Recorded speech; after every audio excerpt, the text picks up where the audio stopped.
Hello दोस्तों, online classes में आप सभी का स्वागत है। दोस्तों, आज का हमारा टॉपिक है यानी रीट लेवल सेकंड के साइकोलॉजी वाला पेपर का सॉल्यूशन करेंगे, जो 16 अक्टूबर को रीट लेवल सेकंड का पेपर हुआ था। चाइल्ड डेवलपमेंट एंड पेडागोजी, जिसमें 30 क्वेश्चन आए हुए थे। साइकोलॉजी का पेपर इजी वे से लेकर यानी जो हार्डनेस तक हम इसका अध्ययन करेंगे। किस लेवल के प्रश्न पूछे गए थे इस पेपर में। और आप हमारे चैनल पर नए हो तो अभी से सब्सक्राइब कीजिए। इसमें पहला क्वेश्चन आया था यानी अधिगम के अंतर्दृष्टि सिद्धांत के प्रतिपादक कौन था। अधिगम के अंतर्दृष्टि सिद्धांत के प्रतिपादक कौन थे। Thorndike, IP. पावलोव, स्किनर या कॉलर। अंतर्दृष्टि सूझबूझ, इसका दूसरा नाम है सूझबूझ का सिद्धांत। इसका प्रतिपादक है दोस्तों कोहलर, यानी इसमें राइट आंसर आएगा 2।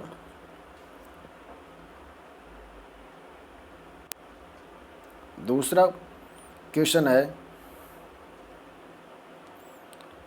कार्यात्मक प्रतिबद्धता सिद्धांत में मुख्य कारक निम्न में से कौन सा है। यानी जो कार्यात्मक प्रतिबद्धता सिद्धांत में मुख्य कारक निम्न में से कौन सा है। इसको इंग्लिश में बोलते हैं which one of the following is not an important करेक्टेशन सेल्फ कंसेप्ट के लिए। तो इसमें ऑप्शन में है पहला आकृतिकरण, बहिर्गमन, पुनर्बलन या स्वतः आपूर्ति। कार्यात्मक प्रतिपादक यानी जो कार्यात्मक प्रतिपादक के सिद्धांत का मुख्य कारक था, इसका राइट आंसर है पुनर्बलन। कौन सा? पुनर्बलन।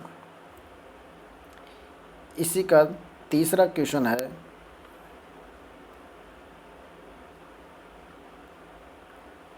निम्न में से आत्मसंप्रत्यय की कौन सी विशेषता नहीं है, यानी सेल्फ कंसेप्ट की डेफिनेशन नहीं है।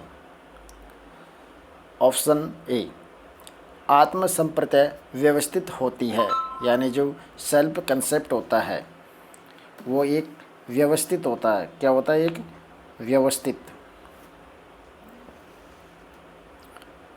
ऑप्शन नंबर बी आत्मसंप्रत्यय के विशिष्ट लक्ष्य होते हैं। ऑप्शन नंबर सी आत्मसंप्रत्यय बहुत आयामी होती है। ऑप्शन नंबर डी आत्मसंप्रत्यय स्थायी होते हैं, यानी सेल्फ कॉन्सेप्ट की कौन सी विशेषता नहीं है। सेल्फ कंसेप्ट की विशेषता, सेल्फ कंसेप्ट एक व्यवस्थित होती है। सेल्फ कंसेप्ट एक विशिष्ट लक्ष्य होता है। जो सेल्फ कंसेप्ट होता है, जो आत्मा प्रतिमा, जो प्रतिबिंब बनता है या जो प्रतिमा यानी जो मैपिंग बनता है, वह एक विशिष्ट लक्ष्य के लिए बनाई जाती है। को जैसे पायलट एक एरोप्लेन उड़ाएगा तो वो सबसे पहले एक रास्ता का मैपिंग अपनी आगे स्वयं का एक मानचित्र या दृश्य को निर्मित करता है, उसे सेल्फ कंसेप्ट कहते हैं। तो इसमें सेल्फ कंसेप्ट एक व्यवस्थित होता है। सेल्फ कंसेप्ट के एक विशिष्ट लक्ष्य के लिए यूज लिया जाता है। और सेल्फ जो कंसेप्ट एक मैपिंग होता है वह एक स्थायीकरण होता है। कौन सा होता है? स्थायी होता है। तो सेल्फ कंसेप्ट एक बहुआयामी नहीं होते, यानी विभिन्न प्रकार के एक कार्य के लिए बहुत सारे कंसेप्ट बनाना ये गलत है। तो इसका राइट आंसर यानी जो हमारे सेल्फ कंसेप्ट की विशेषता नहीं है, ऑप्शन नंबर सी।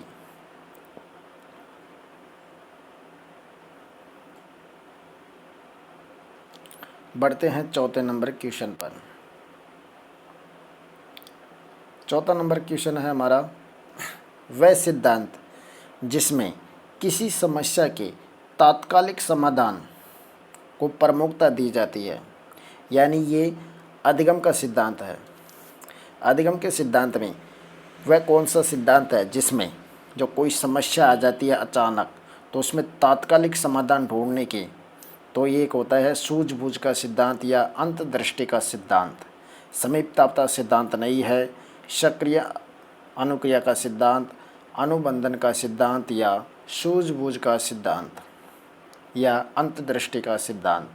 तो इसका राइट आंसर है जो तात्कालिक समाधान के लिए प्रमुखता दी जाती है, जो अचानक समस्या आ जाती है और उसके बारे में चिंतन करना, अचानक आइडिया आ जाना, उसका समाधान मिल जाना, वो हमारा आता है सूझ का सिद्धांत। कौन सा है? सूझ का सिद्धांत। समीपता का सिद्धांत ये हमारा थॉर्नडाइक वाला है। सक्रिय अनुबंध का जो सक्रिय अनुक्रिया का सिद्धांत स्किनर के अनुसार, और अनुबंधन का सिद्धांत IP पावलन के द्वारा दिया गया था।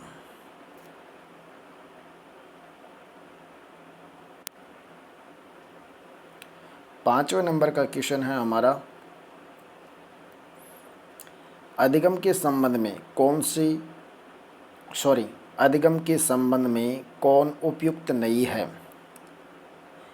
ऑप्शन नंबर ए, अधिगम पर परिपक्वता का प्रभाव नहीं पड़ता है। अभिप्रेरणा से अधिगम में वृद्धि होती है। समस्या समाधान अधिगम का उच्चतम स्तर है। अधिगम व्यवहारगत परिवर्तन है। तो दोस्तों इसमें अधिगम के संबंध में अधिगम एक व्यवहारगत परिवर्तन होता है। सही है ये। अधिगम समस्या समाधान का उच्चतम स्तर है, यानी जो समस्या समाधान है वो अधिगम का उच्चतर या उच्चतम स्तर होता है। ये भी सही है।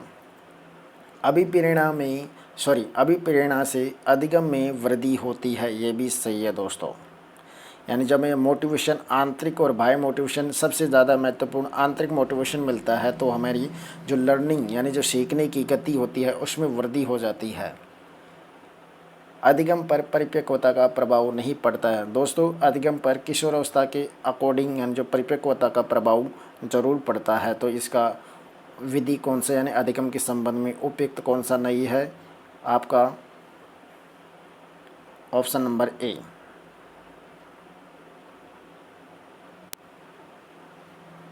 तो इसका राइट आंसर कौन सा है? ऑप्शन नंबर ए।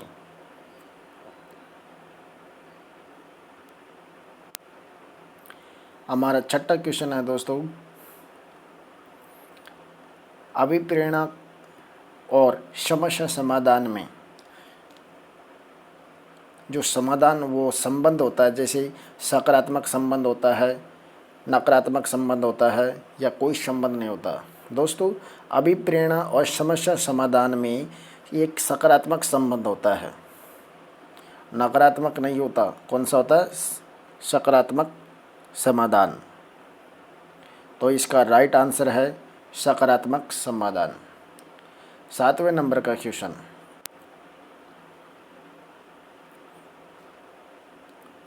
सृजनात्मकता को मापने के लिए इनमें से कौन सा सृजनात्मक को मापने के लिए इनमें से कोई वाचिक परीक्षण नहीं है।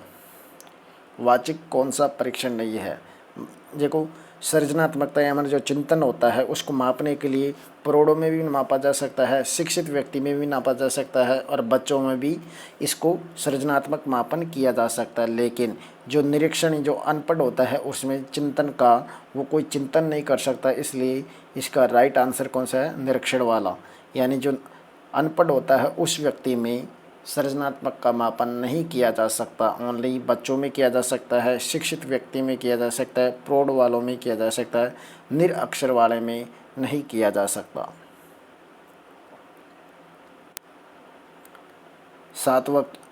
आठवां क्वेश्चन,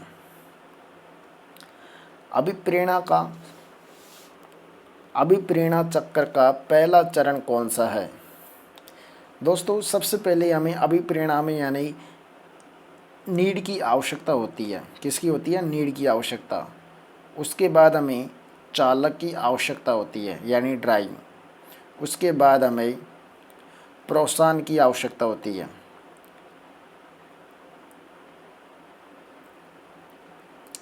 आई वाला। तो इसमें अभिप्रेरणा का पहला चरण पूछ रहा है, यानी जो अभिप्रेरणा चक्र होता है, सर्किल होता है, यानी मोटिवेशन साइकिल, उसका फर्स्ट स्टॉप कौन सा है। इसमें सबसे पहले फर्स्ट स्टॉप आता हमारा नीड यानी आवश्यकता। मोटिवेशन साइकिल का फर्स्ट स्टॉप यानी अभिप्रेरणा चक्र का पहला चरण है नीड या आवश्यकता।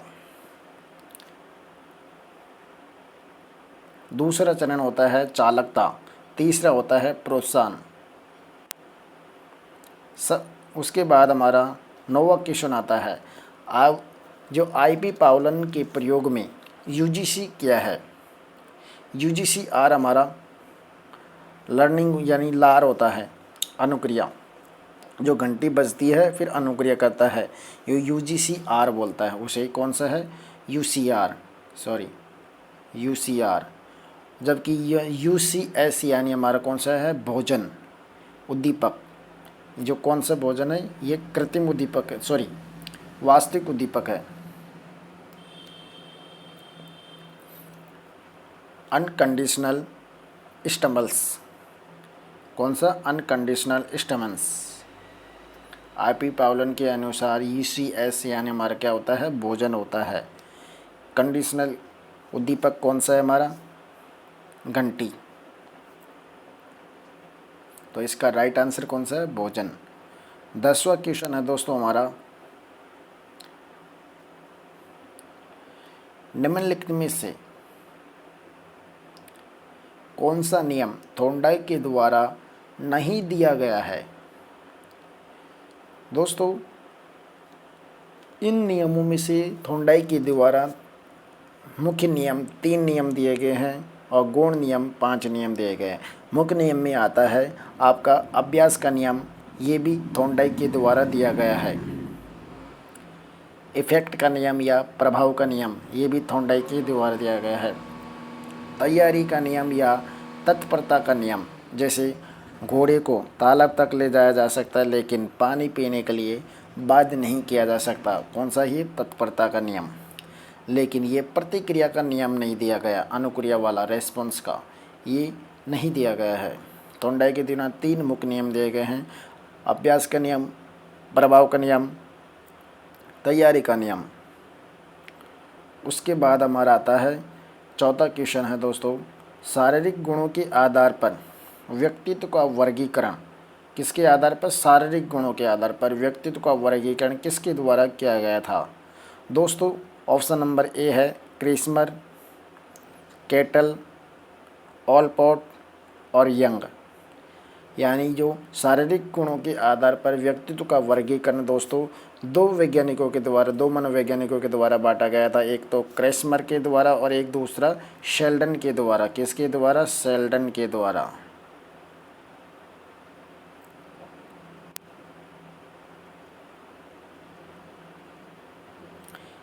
क्रेस्मर के द्वारा और शेल्डन के द्वारा।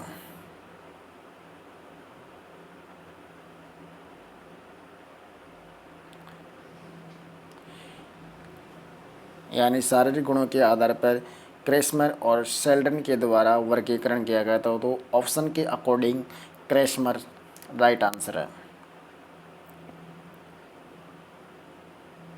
हमारा अगला क्वेश्चन है 12वां नंबर का, पुरुषों में हार्मोन पाया जाता है।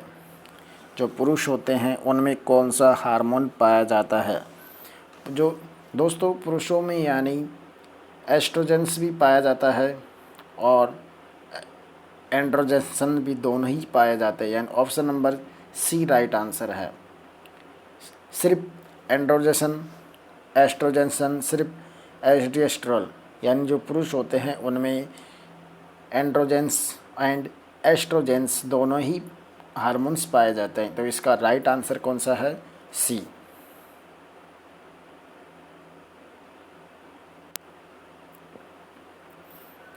हमारा अगला क्वेश्चन है दोस्तों, प्राचीन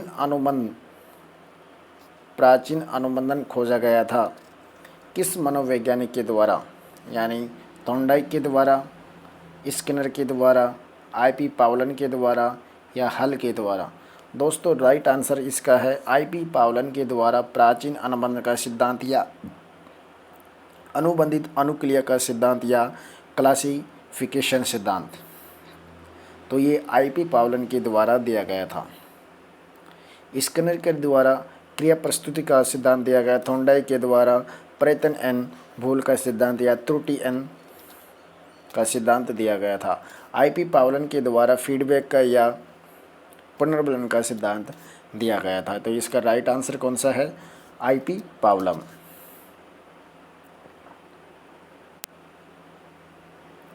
दोस्तों हमारा 14 नंबर का क्वेश्चन है, स्पीरमैन के अनुसार बुद्धि के सिद्धांत में कितने कारक या तत्व बताए गए हैं? यानी स्पीरमैन के अनुसार बुद्धि के कितने तत्व या कारक बताए गए हैं? दोस्तों स्पीरमैन के अनुसार प्रथम यानी 1904 में 2 कारक बताए गए हैं। तीसरा कारक यानी 1911 में बताया गया समूह कारक। तो स्पीरमैन के अनुसार बुद्धि के 2 कारक बताए, एक तो जी कारक और एक एस कारक। तो इसमें सबसे महत्वपूर्ण जी कारक को स्पीरमैन ने सर्वाधिक बल दिया गया है। दोस्तों हमारा अगला क्वेश्चन है 15 नंबर का, एनसीएफसी 2005 के अकॉर्डिंग मूल्यांकन प्रणाली आधारित होनी चाहिए अंक और ग्रेड के आधार पर या ओनली ग्रेड के आधार पर। एनसीएफसी 2005 का जो मूल्यांकन प्रणाली है वो दोस्तों ग्रेड के आधार पर निर्धारित की गई थी। किसके आधार पर? ग्रेड के आधार पर इसको निर्धारित किया गया था। किसके आधार पर? ग्रेड के आधार पर इसको निर्धारित किया गया था।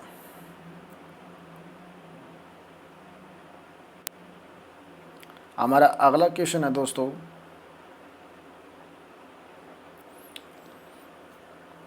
एक बालक सामाजिक रूप से पूर्णतः विकसित माना जाएगा कि यदि वह एक बालक सामाजिक रूप से पूर्णतः विकसित कब माना जाएगा?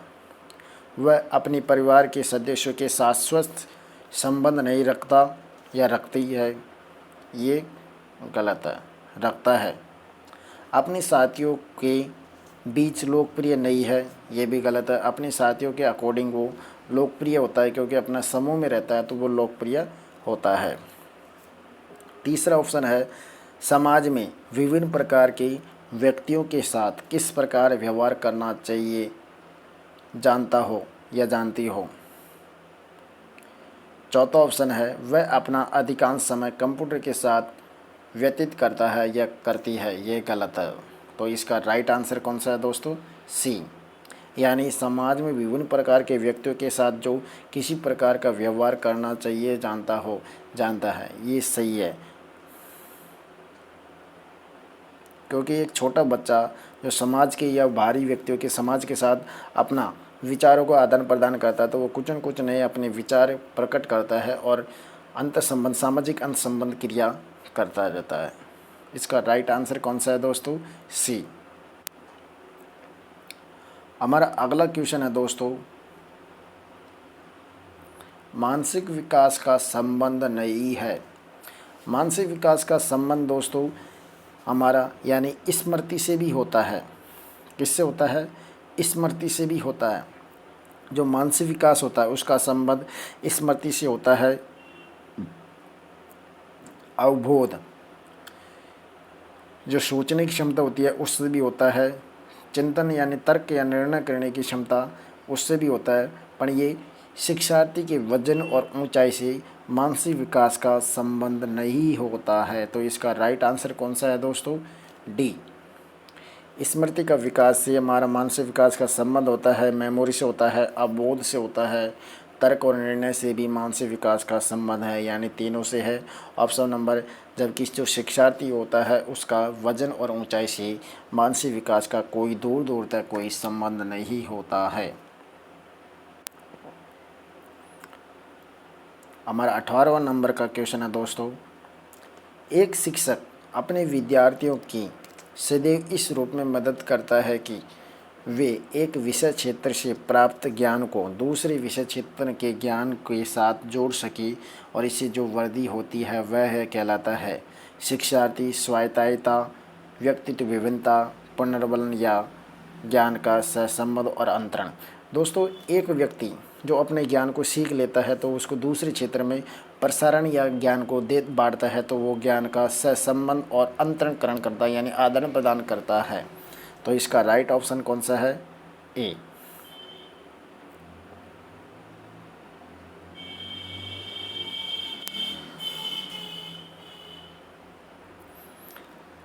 उन्नीस नंबर का क्वेश्चन, किशोर अवस्था के दौरान विकासात्मक परिवर्तनों के फलस्वरूप होने वाली एक मुख्य समस्या, किसकी समस्या?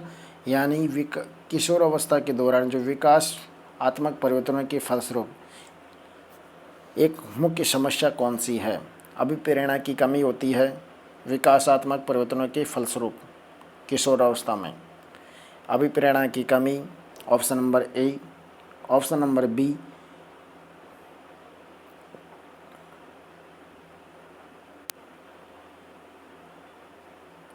ऑप्शन नंबर ए कौन सा है?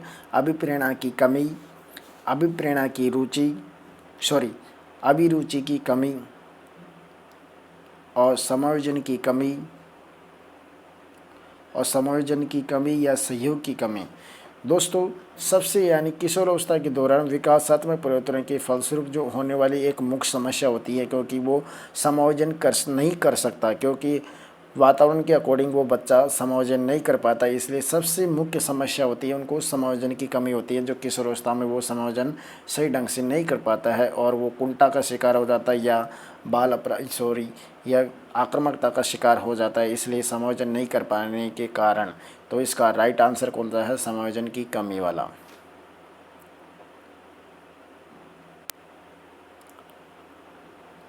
एडजस्टमेंट। 20वें नंबर का क्वेश्चन है, निम्नलिखित में से कौन व्यवहारवादी मनोवैज्ञानिक नहीं है? यानी जो व्यवहारवादी मनोवैज्ञानिक नहीं है, ये संज्ञानात्मक मनोवैज्ञानिक है J.S. ब्रोन, जबकि व्यवहारवादी मनोवैज्ञानिक होता है I.P. पावलन है, B.F. स्किनर है और थॉर्नडाइक। ये व्यवहारवादी है, जबकि ये संज्ञानात्मक कौन सा है? J.S. ब्रोनर। तो इसका ये व्यवहारवादी मनोवैज्ञानिक नहीं है।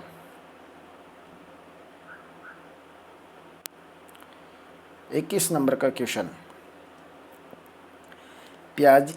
पियाजे के अधिगम संज्ञानात्मक सिद्धांत के अनुसार वह प्रक्रिया जिसके द्वारा संज्ञानात्मक संरचना को यानी जो संशोधित किया जाता है या कहलाती है, स्कीमा कहलाती है, प्रत्यक्षण कहलाती है, समावेशन कहलाता है या समायोजन कहलाता है। दोस्तों, जो हमारे अधिगम जो अधिगम की संज्ञानात्मक पियाजे के अकॉर्डिंग जो हमारी सूचनाएं हम एकत्रित कर लेते हैं या संग्रहित कर लेते हैं, जो इकट्ठी करना होता है वो स्कीमा कहलाती है। और इसमें पहले वाली सूचना को और नई सूचना में परिवर्तन करके उसको पुनः प्रसारित करना वो भी हमारा क्या कहलाता है? समावेशन कहलाता है। और जो हमारे पहले से जो प्राप्त सूचना में कुछ संशोधित सूचना को संशोधित यानी त्रुटि को सुधारने के बाद उसको पुनः प्रेजेंटेशन करना समायोजन कहलाता है। कौन सा कहलाता है? यानी होम असाइनमेंट, यानी कौन सा है? समायोजन, अकोमेंडेशन कहलाता है या समायोजन कहलाता है, समायोजन। तो इसका राइट आंसर कौन सा है? सी। 22वें नंबर का क्वेश्चन, शिक्षक का असहानुभूतिपूर्ण तथा कठोर दृष्टिकोण प्रभावित करता है। जो शिक्षण का जो सहानुभूति यानी रूढ़िपूर्ण या कठोर दृष्टिकोण जो कठोर प्रभाव होता है वो बालक के लिए स्वास्थ्य का प्रभाव नहीं, गृह कार्य का प्रभाव नहीं, अभिरुचि पर नहीं, ओनली समायोजन एडजस्टमेंट पर इफेक्ट करता है। सबसे ज़्यादा किस पे करता है? समायोजन पर करता है। स्वास्थ्य पे जो शिक्षक का असहानुभूति और कठोर दृष्टिकोण प्रभाव ये नहीं पड़ता, जबकि समायोजन पर ज़रूर पड़ता है। 23वें नंबर का क्वेश्चन,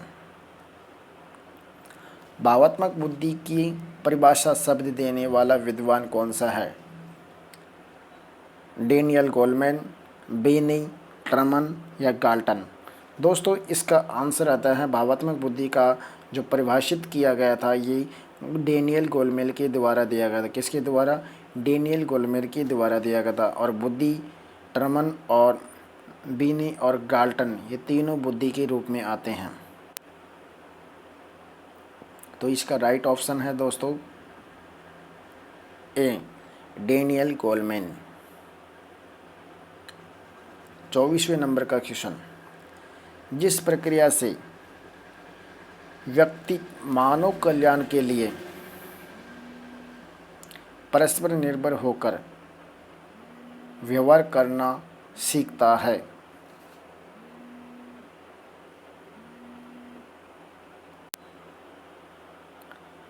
ऑप्शन नंबर ए, सामाजिकरण, भाषाई विकास, व्यक्तित्व मूल्यांकन, सामाजिक परिपक्वता। यानी व्यक्ति मानव कल्याण के जो परस्पर निर्भर होकर व्यवहार करना सीखता है, सामने देखकर सीखता है या प्रतीकात्मक सीखता है, मॉडलिंग सीखता है। तो इसका राइट आंसर आता है सामाजिकरण, सोशल। व्यक्तित्व विभिन्नता नहीं आता है, भाषाई विकास नहीं होता है, सामाजिक परिपक्वता नहीं है और व्यक्तित्व मूल्यांकन नहीं है। इसका राइट ऑप्शन है सामाजिकरण। जो सामने जो व्यक्ति व्यवहार करता है उसको देखकर कुछ व्यवहार करना सीखता है, वो सामाजिकरण व्यवहार कहलाता है। कौन सा? सामाजिकरण व्यवहार।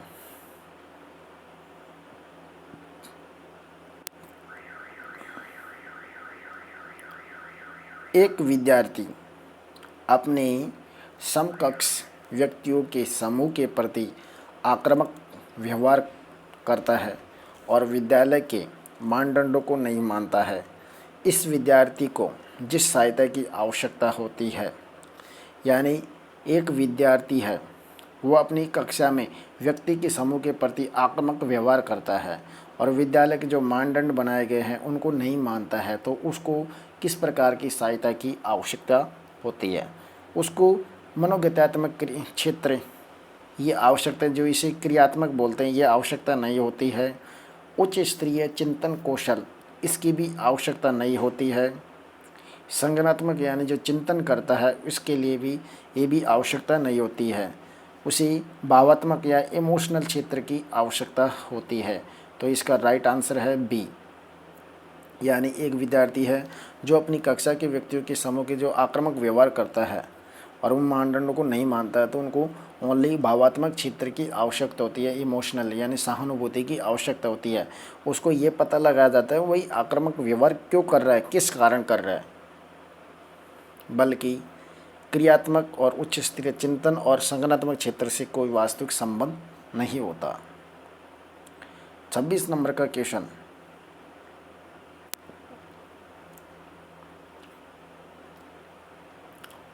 NCFC 2005 के अनुसार नेशनल स्टीयरिंग कमेटी के अध्यक्ष, यानी कौन सी कमेटी के? नेशनल स्टीयरिंग कमेटी के अध्यक्ष कौन थे?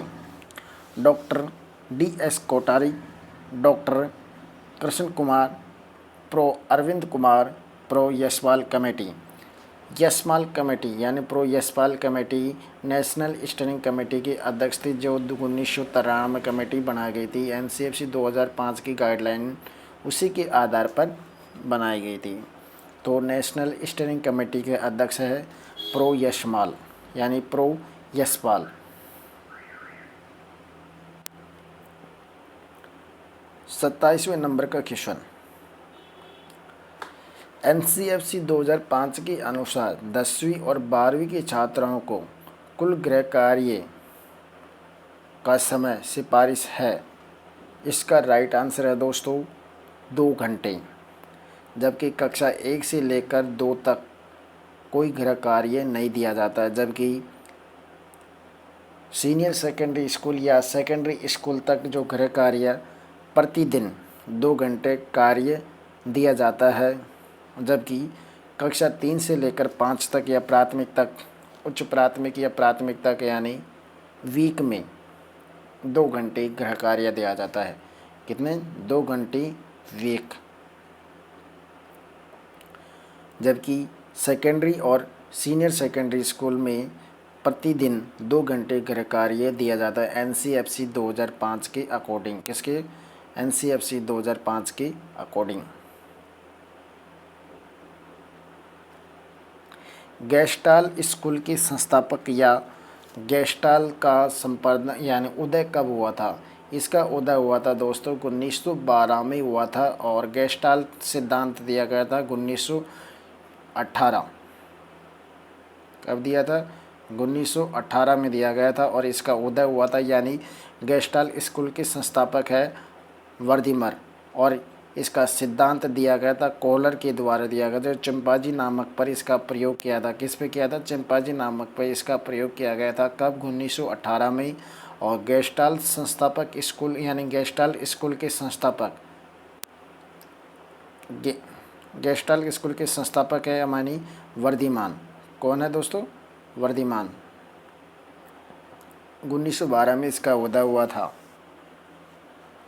और इसके सहयोगी है कोफ्ता, कोहलर।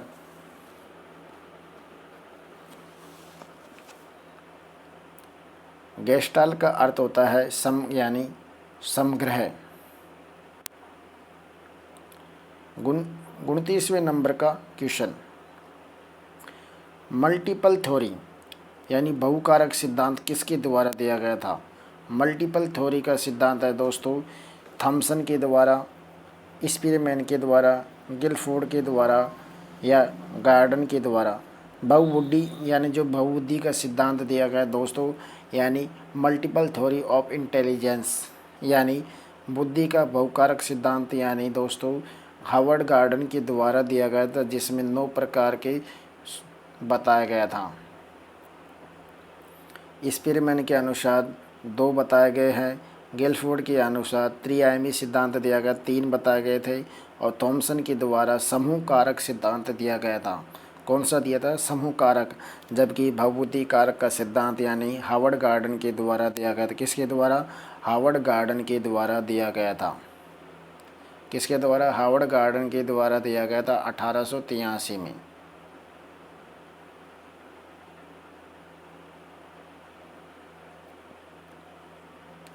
प्रारंभ में इसमें 7 थे, 8वां जोड़ दिया। वर्तमान में इसमें 9 कारक बताए गए। कितने बताए गए हैं? 9 कारक बताए गए हैं। 30वें नंबर का और अंतिम क्वेश्चन है दोस्तों, अभिप्रेरक क्या होता है? अभिप्रेरक या मोटिव क्या होता है?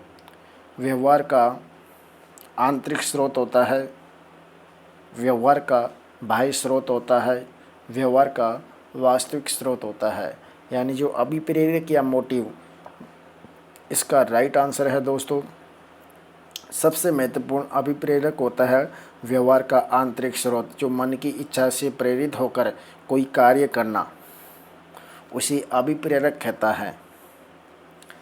यानी व्यवहार का आंतरिक स्रोत सबसे सटीक आंसर है। दोस्तों आज हमने साइकोलॉजी वाले पेपर का सॉल्यूशन किया था। अब नेक्स्ट वीडियो में कोई और इसी 16 अक्टूबर का जो रीड लेवल का जो भी पेपर है उसका सॉल्यूशन करेंगे। और दोस्तों आपको हमारा वीडियो अच्छा लगा तो आप इसे शेयर और सब्सक्राइब ज़रूर करना। नमस्कार।